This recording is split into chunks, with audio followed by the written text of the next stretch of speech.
At a Senate Help Committee hearing on September 18th, Senator Tammy Baldwin of Wisconsin asked Dr. Rebecca Winthrop, director of the Center for Universal Education at the Brookings Institution, about the types of guardrails needed for the use of AI in the classroom.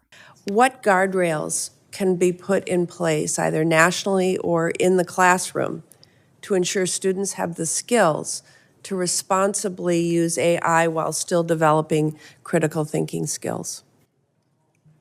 Thank you, Senator, for that question. I think there's three things broadly that need to happen. One is to make sure that we use AI, much like has been discussed by fellow panelists today, that is designed soundly, pedagogically by educators, deployed by educators.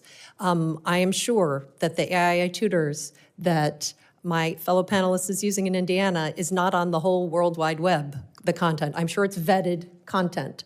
So AI that has vetted content and is used pedagogically soundly in the classroom is a good thing, and it has to be deployed with an adult, intermediating, like a teacher who can, or a school leader, et cetera.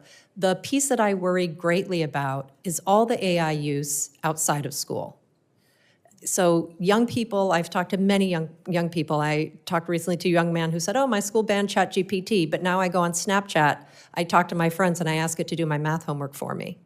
They're using, AI is everywhere outside of school. We are cutting schools off at the knees if we don't get guardrails by AI companies and social media companies, because they're all mixed together now, age verification, and making sure kids don't have access to open-ended, independently sort of engaging in AI open-ended platforms. That can be very, very detrimental, because if given the choice, given that we have very little engaged students, what do you think kids are going to do? They are going to ask their AI friends to do their homework for them.